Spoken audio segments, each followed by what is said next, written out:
Can you just update us with the team news for So, trying to think from last week, Ben Godfrey's been added to the squad. I think that's it. I think that's the only change from the squad. Nico hasn't travelled. Nothing to do with injury or anything like that, just potential maybe of a transfer potentially. And I just think we're so late in the window, maybe it's something the club's looking at. So he's trained this morning, but he's been left back in Glasgow. You've spoken about your desire to work with Nico and how much of a rate should that be for you to lose him at this stage in the window?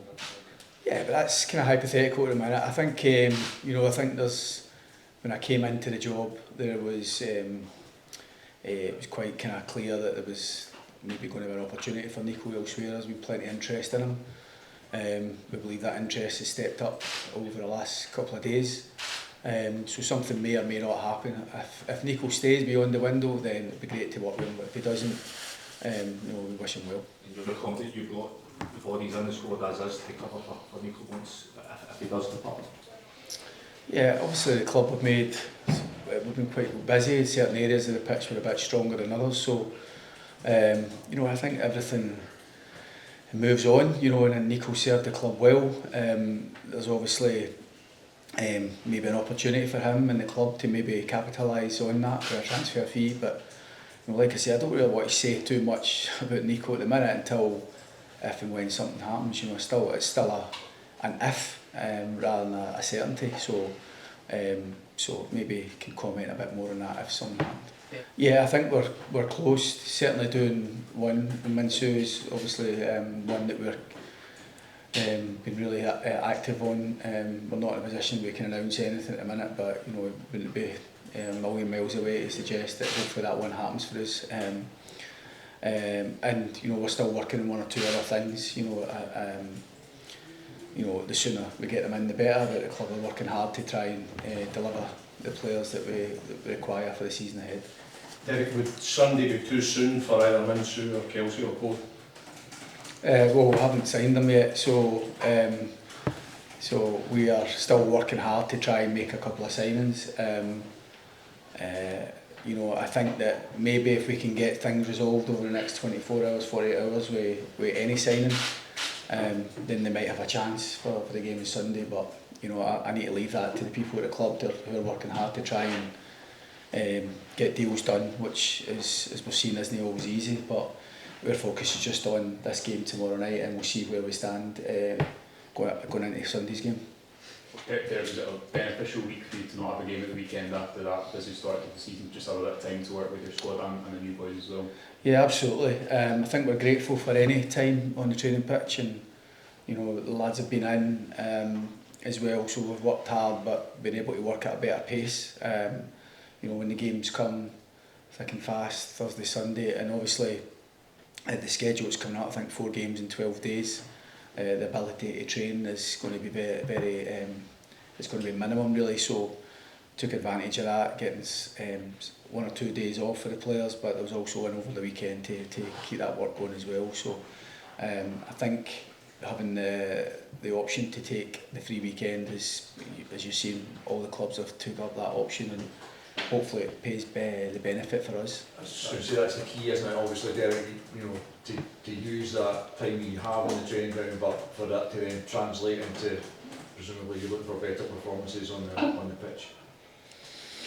Yeah, I think everybody's looking for better. We've drawn one the last 2 games. We're trying to integrate so many players. We're trying to get a rhythm, try to find that familiarity. We have had to obviously been dealt a blow with 1 or 2 injuries, so we will get better as we go along, but it's important that we win games as we are trying to find our best performances. So that's what's pleased me about the last couple of performances, in the sense that the 5 goals against St Mirren showed we're attacking threat. We got a much needed win. We got a win last Thursday. I thought we could have added to it, but we went down to 10 men. I probably took away that opportunity to do it, but although it wasn't a brilliant performance from us, it was a performance that allows us to get a win, and we kind of didn't give up too many opportunities for the opponent. but we understand that the need for us to get better as we go along is going to be there. It's going to be a requirement, but we will get better as we go along. And we need to make sure we try and win this game tomorrow night if we can and get through the tie. For obvious reasons, European football is so important to the club, both financially, but also for the prestige element of it. Being able to perform and represent the club in Europe is something that's very important to us. There's a report today about bids going in for Gisana as well. Do you expect more outgoings before the end of the window? I don't know anything about that. Obviously, I've been training and travelling today, so we'll probably get an update on things over the next 24 hours. But you know, I would expect we'll still get some players that maybe look to maybe move and try and get regular football elsewhere. You know, obviously there's that balancing act that all clubs need to have. Try to get what we want in, but there's not a natural consequence of that players moving out. But I don't know anything in that, Scott, to be honest. How difficult do you expect it to be to come through this tie, and how important is it in the context of the season? Yeah, I think it's always difficult when you go away from home, particularly in Europe. For us, we need to play with real focus, real motivation, real togetherness, but we're going to have to, you know, bring a big performance. I've always felt that when you go away from home in Europe, you have to bring a big performance, because if you don't, then it makes things so much more difficult. And you know, while we won the game last week and we're disappointed we never added to it with a couple of opportunities, it's important that we set out to win. We have to try and play to win. I think it's important that the players recognise that we're not just going out to try and protect a 1-0 lead. Because the biggest danger of that is it comes back to bite you. So the focus is on just bringing a big performance individually and as a team, and if we do that, then I feel hopefully with a team performance we can get the desired outcome. Ivor, can you just tell us, what does the chance to play in group stage football in Europe mean to you? Is it something you've always aspired to? Yeah, 100%. I think it's a big goal of mine and part of why I joined Rangers.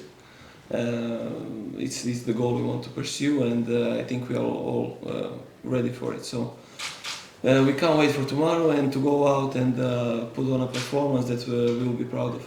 Your manager sitting next to you was lucky enough to play with some pretty incredible goalkeepers during his time at the club. Is that something you know about? Have you heard, has he spoke to you about an Andy Warhol and a Stephen Kloss, and how much is your own desire to make sure one day your name's sort of spoken about in the same kind of breath as them? No, we haven't spoke about some names, but from my perspective I just want to be the best I can be, and in that way I can help the team. If I end up being the best to ever play in Rangers, then so be it, but for me now the goal is just to be the best I can be and help the team. How big a game, Ivor, do you think this is in your career? Yeah, it's really big, and I think these moments just bring the best out of everybody. We are fighting for something big, and I think we are all up for it. So, yeah, like I said, can't wait, and we just need to play our own way. We came here to try to dominate the game, not to survive necessarily. So, yeah, the focus is on that. Ivor, how have you found life at Rangers so far in terms of the demands, the expectations? Is it different to what you've been used to in your career before? Yeah, it's different, but at the end of the day, it's football. So it's just a football game, and like I said, you just try to do the best you can. Sometimes it's good, sometimes it's not as good. So the pressure will always be there, and it should be, because it's a massive club. Expectations should be there, and we need to answer to that, all of us. After yesterday's game of Celtic, do you see the tomorrow's game also as some match of pride for Scotland football? No, the pride is for us. We've just concentrated on ourselves. Our motivation last week was to be good enough to try and give us a lead to come here. And the motivation is to finish the job off. We want to make sure that we come here and are good enough. We've got to accept the responsibility of we have to be good enough to win the game. I think both teams will believe they can qualify. So the game is only half time and we have work to do, but we intend to do it well.